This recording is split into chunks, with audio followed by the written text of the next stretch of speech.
One day she forgot them at school. When the children waited tirelessly, they decided to walk home from school looking pale and exhausted. Only to find out that Rose, their house help, was hosting a party in their living room. They went to the kitchen hungry but couldn't find anything to eat. They went to Rose asking her why there was no food. She ignored them dancing with her friends. Lola turned off the TV with anger and Rose got angry at her. "How dare you turn off the TV? Are you okay? You both should get down on your knees immediately, silly children." She left them there for a long time, before giving them food. Hannah sat at the edge of her office desk, tapping her fingers anxiously.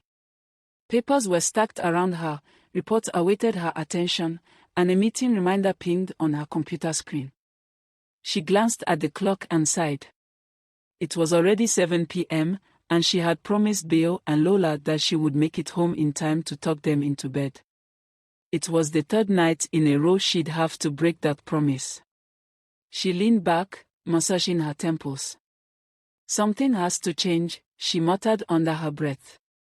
Between her demanding role as managing director at the oil company and Richard's equally busy job as a finance executive, it was becoming nearly impossible to balance work with the needs of their two children. They were barely around to see them grow, let alone tend to their daily needs. Later that night, when she finally arrived home, Richard was in the living room, eyes fixed on his laptop, lost in work. The children had already been put to bed by the part-time nanny, who left as soon as Hannah walked in. The house was quiet, but there was a palpable tension in the air, a feeling that she had grown to hate but couldn't ignore. "Richard," she began, taking a seat beside him, "we need to talk." He looked up, clearly exhausted, but he managed a tired smile. "I know that tone. What's on your mind?" Hannah took a deep breath. "It's Bayo and Lola. I feel like we are failing them. We are barely around, and I don't want them growing up feeling neglected." She paused, feeling a tightness in her chest. I think we need to hire a full-time house help. Someone reliable, someone who can take care of them when we're not around." Richard's brow furrowed. "A house help? I don't know, Hannah. We've managed fine with the part-time nanny until now. And you know how hard it is to find someone we can really trust." "Exactly," Hannah replied, her voice rising with frustration. "The part-time nanny just fills in gaps. But we are talking about our kids here, Richard. They need someone they can rely on, someone who can give them the attention we're not able to right now. Besides, my mother knows someone from the village. She's worked with other families before, and my mom says she's trustworthy." Richard hesitated. He knew that they were stretched thin, but the idea of a stranger living in their house still made him uneasy. Yet, seeing the determination in Hannah's eyes, he finally nodded. "All right," he said, his voice softer. "If you think it's what we need, let's give it a try. Maybe it will give us some peace of mind, knowing someone is there for them." Hannah relaxed, feeling a glimmer of hope. She quickly picked up her phone to call her mother and arrange for the maid to arrive as soon as possible. The next morning, Hannah's mother arrived with Rose, a young lady in her early 20s. She wore a simple dress and had a warm, friendly smile that instantly made Hannah feel at ease. Rose's demeanor was humble, and she listened attentively as Hannah and Richard explained her responsibilities. "We need you to care for Bayo and Lola," Hannah said. "Help them with their schoolwork, make sure they eat on time, and, well, just be there for them. We both work long hours, so they need someone they can trust." Rose nodded. "I understand, Ma. I will do my best to make them comfortable." Bayo and Lola peeked out from behind the door, curious about the newcomer. They were shy at first, but Rose quickly won them over with her cheerful attitude and kind smile. She introduced herself to the children in a way that made them feel safe, promising that she would take good care of them. Over the next few weeks, Rose settled into her role smoothly.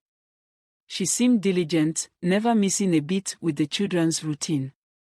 She prepared their meals on time, walked them to and from school, and even played games with them in the evenings.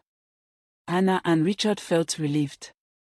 They had found someone who seemed perfect for the job, and it allowed them to focus more on their work without the constant worry about their children's well-being. At first, it seemed like a perfect solution. But beneath Rose's calm and caring exterior, a darker side began to emerge, a side that the children would soon come to know all too well.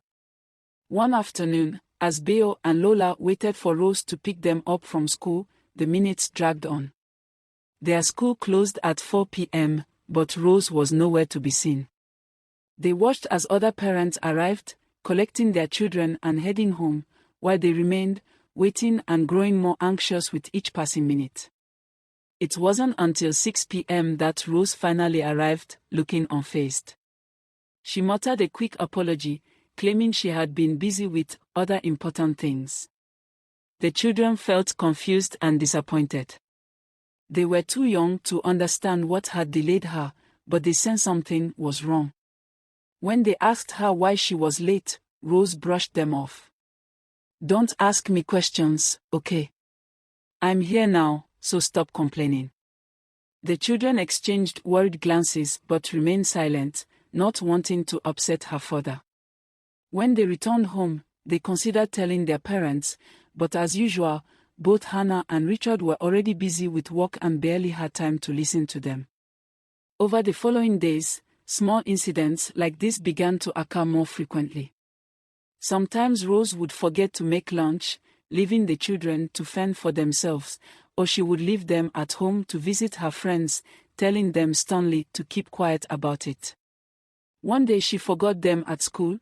When the children waited tirelessly, they decided to walk home from school, only to find out that Rose, their house help, was hosting a party in their living room. They went to the kitchen hungry but couldn't find anything to eat. They went to Rose asking her why was there no food. She ignored them dancing with her friends. Lola turned off the TV with anger and Rose got angry at her. "How dare you turn off the TV? Are you okay? You both should get down on your knees immediately, silly children." She left them there for a long time, before giving them food. Slowly, the loving caregiver they had known began to change into someone unpredictable, moody, and, at times, downright cruel. One evening, after another long day, the children sat down with Rose in the living room. Lola, feeling frustrated and hungry, mustered the courage to ask, "Rose, why didn't you make dinner today?" Rose shot her a dark look, one that made Lola's stomach churn. "Don't speak to me like that," she snapped. "You two should be grateful I'm even here looking after you." Bayo, sensing the tension, gently tugged Lola's arm, signaling her to be quiet. They had seen Rose like this before, and they knew better than to push her. After a moment of tense silence, Rose leaned closer, her voice low and threatening. "Listen carefully," she whispered. "If you tell your parents about any of this, I'll make sure you regret it. You don't want something bad to happen to them, do you?" The children froze, their small faces pale with fear. They nodded quickly, understanding the gravity of her words. From that day forward, they kept their experiences hidden, fearing what might happen if they disobeyed her. Days turned into weeks, and the burden of silence weighed heavily on Bayo and Lola. They no longer felt safe in their own home, and each day brought a new form of torment from Rose.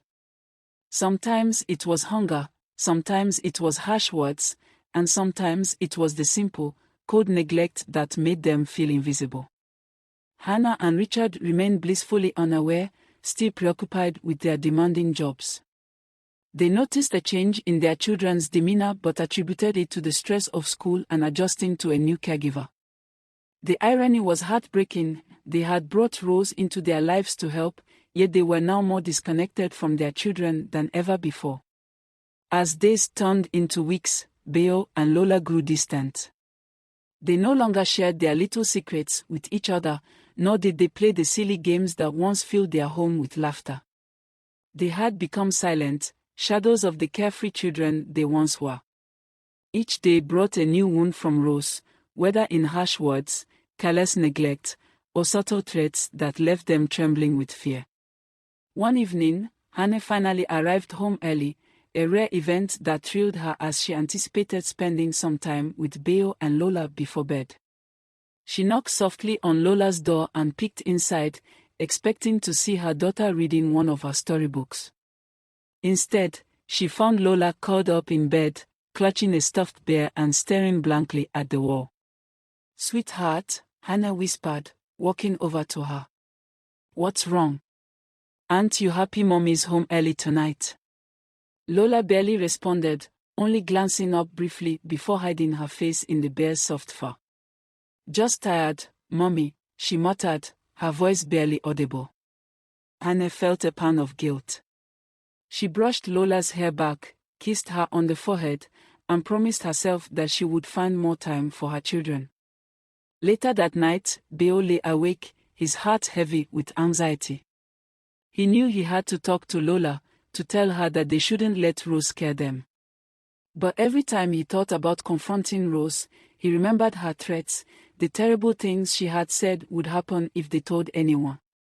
He was afraid, but he felt that somehow, as the older sibling, he needed to protect Lola. He crept to her room, tapping gently on her shoulder until she opened her eyes. "Lola," he whispered, "I think we need to tell Mommy and Daddy." Lola shook her head instantly, her small body trembling. "No, Bayo. What if something bad happens to them? Rose said she would make them disappear if we told."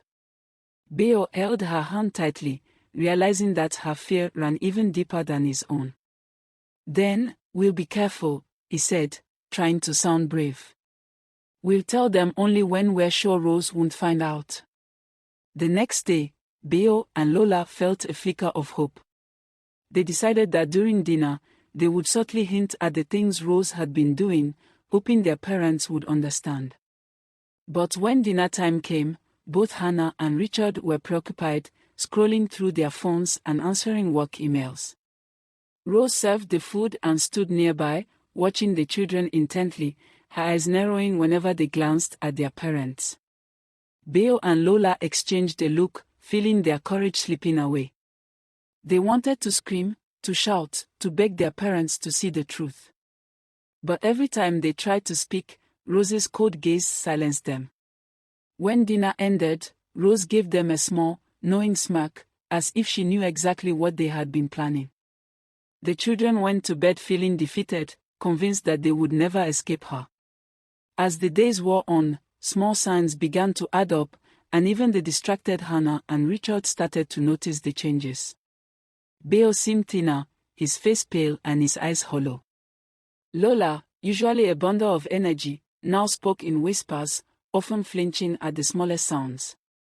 Both children avoided Rose whenever possible, and their rooms, once neatly organized, looked as though no one cared for them.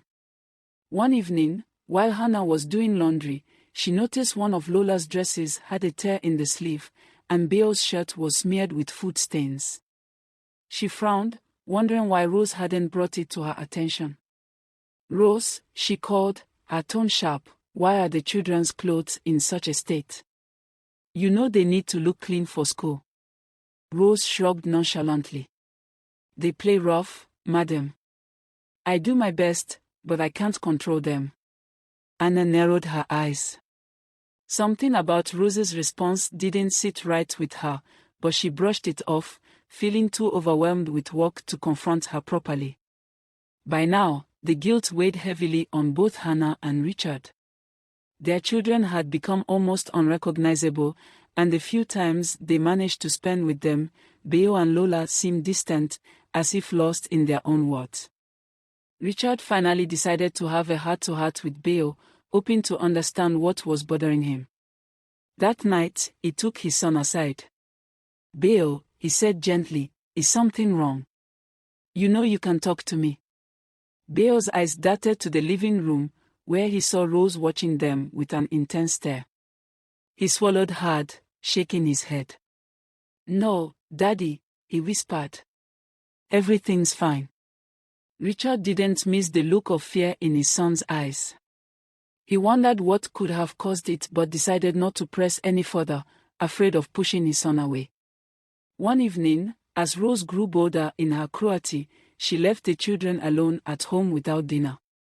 The part-time nanny was no longer coming, and the children were left to fend for themselves.